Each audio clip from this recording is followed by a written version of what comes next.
자, 오늘도 말씀을 통해서 주시는 기도 제목 같이 나누겠습니다. 죄의 유혹에 넘어지지 않게 하시고 말씀의 지혜와 힘으로 이기게 하소서.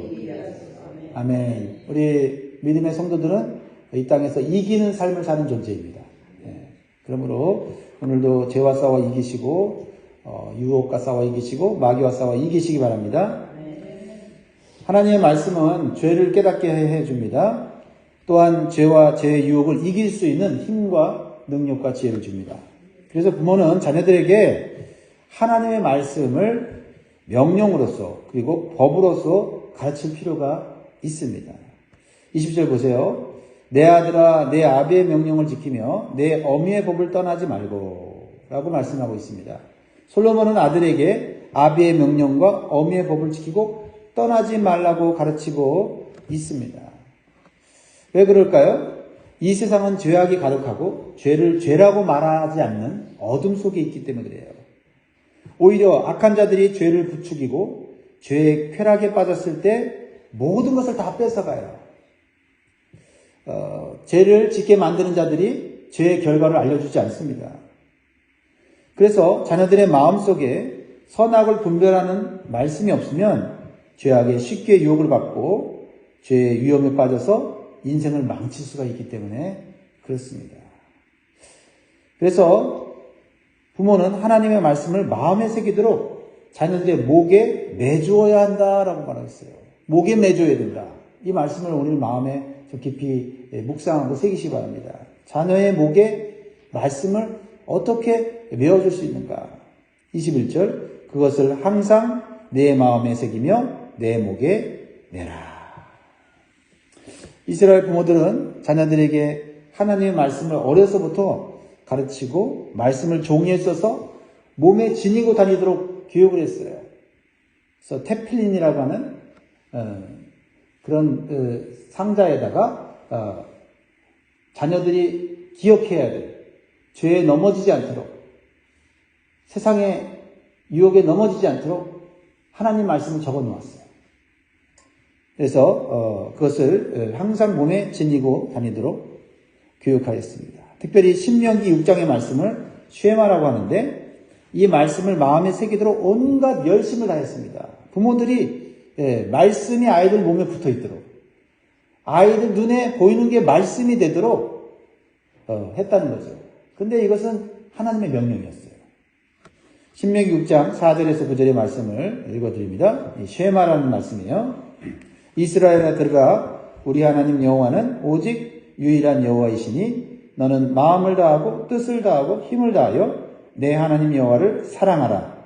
오늘 내가 내게 명하는 이 말씀을 너는 마음에 새기고 내 자녀에게 부지런히 가르치며 집에 앉았을 때에든지 길을 갈 때에든지 누워 있을 때에든지 일어날 때에든지 이 말씀을 방론할 것이며 너는 또 그것을 내 손목에 메어 기호를 삼으며 내 미간에 붙여 표로 삼고 또 내 집 문설주와 바깥문에 기록할지니라.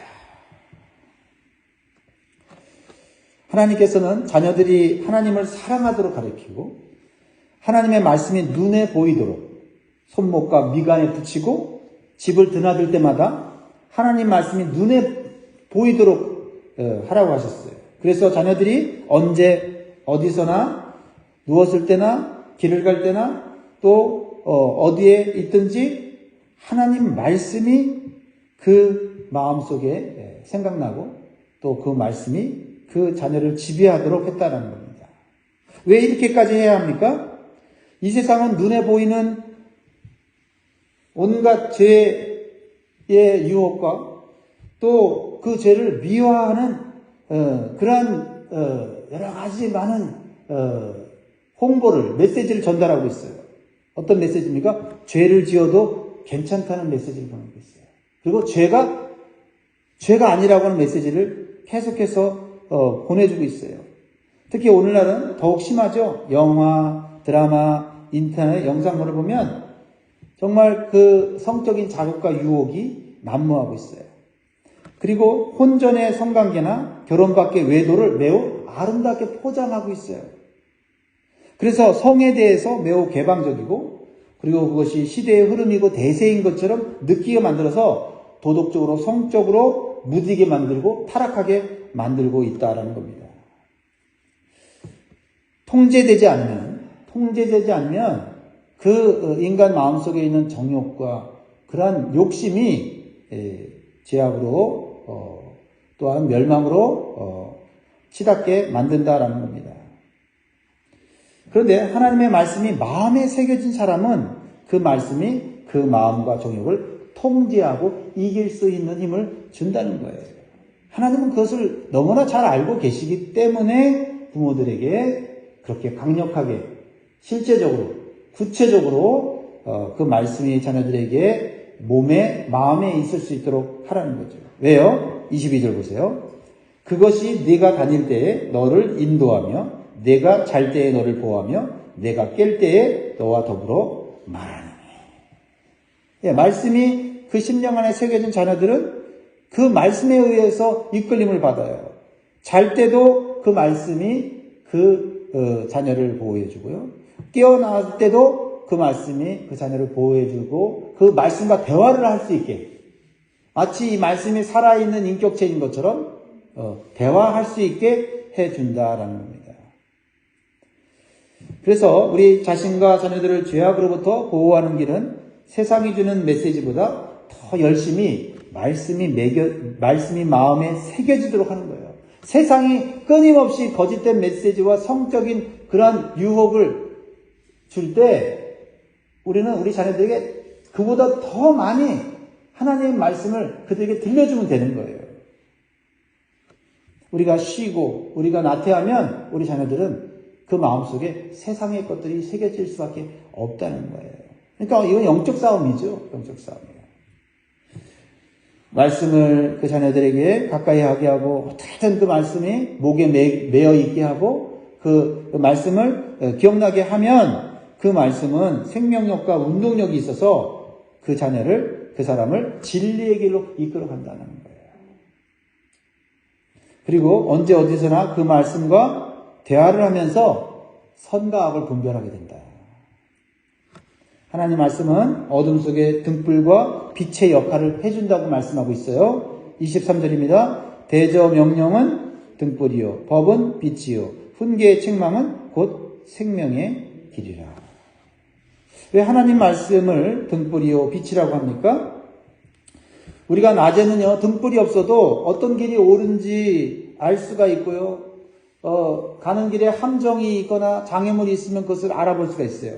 그러나 밤이 되면요 아무것도 보이잖아요. 그래서 등불이 없으면 아는 길도 올바로 갈 수가 없는 것입니다. 그래서 어두운 밤길은 위험한 거예요. 어떤 길에 위험과 함정이 있는지 분별할 수 없기 때문입니다. 익숙한 길이라도 등불이 없으면 안 된다는 거예요. 그런데 하나님 말씀이 이 죄악과 유혹이 가득한 어둠의 시대에 등불과 빛의 역할을 해준다는 겁니다. 특히 훈계와 책망의 말씀은 우리와 우리 자녀들이 멸망의 길로 가지 않고 생명의 길로 가도록 이끌어준다라는 거예요. 오늘 이것을 마음에 새기면 좋겠어요.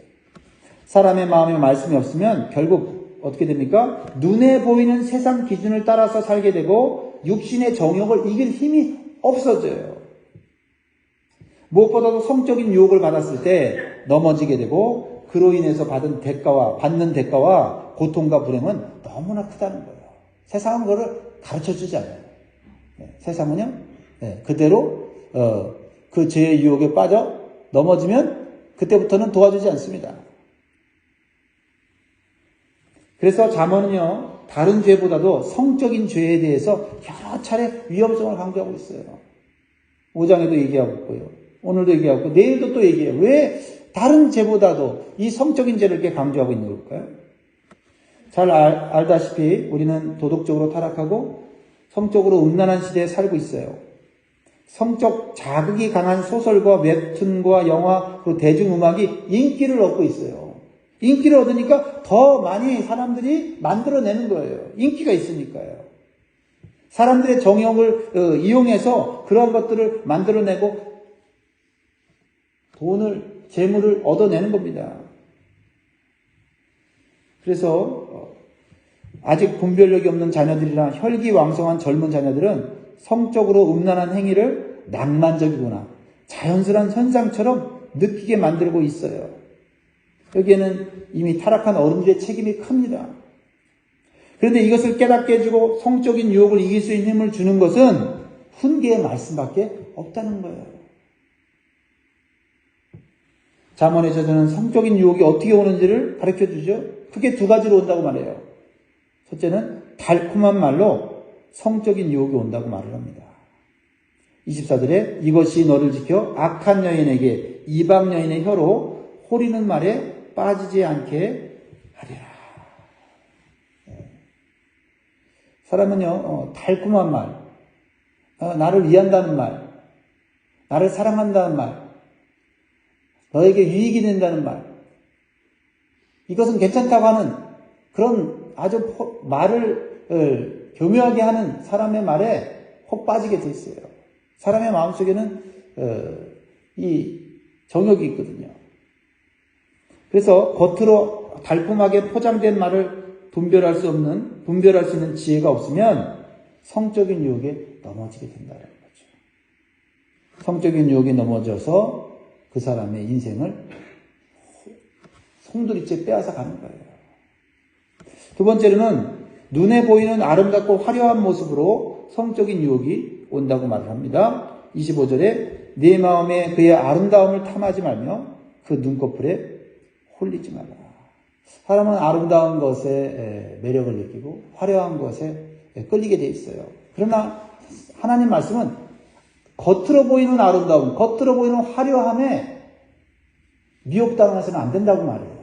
아름다운 것, 그것은 좋은 거지만 그 아름다운 것이 속까지 아름다워야지 겉만 아름다운 것은 그것은 유혹이다라는 거예요. 이 세상에는요, 겉은 아름답게 꾸미지만 그 속에는 음흉한 마음을 가지고 접근하는 악한 자들이 많이 있어요. 그래서 처음에는 어떤 사람이 필요로 하는 것을 다 줄 것처럼 말로 호리고 그리고 매력적인 아름다운 모습을 보여주면서 결국은 죄를 짓게 하고 그 사람이 가지고 있는 것을 하나씩 빼앗아 가다가 결국은 그 사람의 생명까지도 파멸시키는 거예요. 사실 그 뒤에는 누가 있을까요? 사단이 있는 거죠. 잠언의 저자는 사람이 생각하는 것보다 음료의 유혹에 넘어간 대가는 너무 크다라고 말씀하고 있어요. 이게 문제예요. 26절 음료로 말미암아 사람이 한 조각 떡만 남게 되며 음란한 여인은 귀한 생명을 사냥합니다. 한순간의 쾌락을 즐기는 대가로 남는 것은 한 조각 떡밖에 없다라는 겁니다. 평생 정말 이뤄놓은 그런 많은 업적과 그러한 재물과 그러한 명예와 그러한 것들이 한순간의 쾌락으로 무너질 수 있다라는 거예요. 음란한 여인은 거기서 멈추지 않고 귀한 생명까지도 빼앗아 간다라고 말하고 있어요. 이것은 성적 유혹에 넘어짐으로 인해서 정말 우리 주변에 그렇게 잘 나가던 정치인이나 재벌이나 유명인들이 그렇죠? 그렇게 사람들 앞에 자신 있게 자신의 어떤 인생관을 얘기하고 뭐 사람들이 어떻게 살면 성공할 수 있는지를 말하는 전문적인 그런 소양을 가지고 가르친다 할지라도 이 성적인 범죄에 한번 연루가 되면 사회적으로 지탄을 받고 인생이 꼬꾸라지는 것을 우리는 심심치 않게 보게 되는 거예요. 평생에 이루어놓은 것을 하루아침에 무너뜨리게 되는 거죠. 잠언의 저자는 더 나아가 가정이 있는 여인과의 간통을 통해서 나타나는 심각한 결과를 보여줘요. 이 간통의 죄가 얼마나 크고 그 결과가 얼마나 참혹한지를 보여주죠. 간통은요, 당사자만의 문제가 아니에요. 두 가정을 파괴시키는 악한 행위라는 거예요. 그리고 그동안 함께 사랑하는 가족과 함께 행복을 나눴던 모든 것들을 다 잃어버리게 되는 거예요. 그리고 남은 인생은 너무나도 수치와 부끄러움 속에 산다는 겁니다. 그래서 29절 남의 아내와 통간하는 자도 이와 같을 것이라 그를 만지는 자마다 벌을 면하지 못하리라. 도둑이 만일 줄일 때에 배를 채우려고 도둑질하면 사람이 그를 멸시하지는 아니하려니와 들키면 7배를 갚아야 하리니 심지어 자기 집에 있는 것을 다 내주게 되리라. 무엇을 말하고 있습니까? 성적인 범죄는 한순간에 모든 것을 빼앗긴다. 무엇보다도 사랑하는 가족에게 깊은 상처와 고통을 주죠. 그리고 평생 씻을 수 없는 수치와 부끄러움을 가져다 줘요. 거기다가 더 심각한 것은 상대편 가족들이 분노하여 복수하겠다고 난리를 치게 되고, 그래서 심지어는 살인까지 벌어지는 일들이 종종 생기고 있다는 겁니다. 34절 35절 봅니다. 남편이 투기로 분노하여 원수 갚는 날에 용서하지 아니하고 어떤 보상도 받지 아니하여 많은 선물을 줄지라도 듣지 아니하리라. 이렇게 심각한 죄의 결과를 보여주는 것은 한순간의 쾌락을 위해서 죄를 용인하는 것이 얼마나 어리석은 것인지를 강조하고 있다라는 거예요. 그래서 우리 자녀들에게 이 성적인 유혹과 범죄에 대해서 철저하게 하나님 말씀으로 가르치지 않으면 평생 이뤄놓았던 재물과 명예와 사랑하는 사람과의 관계가 깨질 수 있고 고통 가운데 빠질 수 있다는 것을 목에 메어서 가르쳐줘야 된다라는 것입니다. 무엇보다도 이 성적인 범죄는 성도들에게 있어서는 육체뿐만 아니라 영혼까지도 망하게 하는 그런 영적인 그런 고통이 있다는 거예요. 32절 33절 보면 같이 있습니다. 여인과 간음하는 자는 무지한 자라. 이것을 행하는 자는 자기의 영혼을 망하게 하며 상함과 능욕을 받고 부끄러움을 씻을 수 없게 되나니. 구원받은 성도의 몸은 성전이라고 했죠. 성령이 거하시는 성전이라고 했습니다. 성전은 항상 거룩하게 해야 되죠. 그것을 우리 자녀들에게 항상 가르치고 인식하고 또 부모도 자녀들에게 그런 본을 보여야 됩니다. 우리는 하나님이 인정하시는 믿음의 사람 다윗도 한순간에 성적인 유혹에 빠져서 범죄했을 때 그가 간음죄만 지은 게 아니라 그 죄를 덮으려고 또 힘이 있고 능력이 있으니까 더 덮으려고 하는 거예요. 더 그 죄를 가릴 수가 있는 거예요. 그러니까 어떻게 해요? 살인죄까지 저지르는 데까지 나아갔다는 것을 좀 기억해야 돼요. 믿음의 사람이라도 하나님 말씀이 그 마음속에 있지 않으면 세상의 유혹과 마귀의 유혹을 결코 이겨낼 수 없다는 거죠. 죄라는 것을 아는 것까지는 부족하다는 거예요. 죄를 알고 분별하고 그리고 그 죄의 결과를 알고 어떻게 해요? 죄를 이길 수 있는 힘까지 있어야 된다.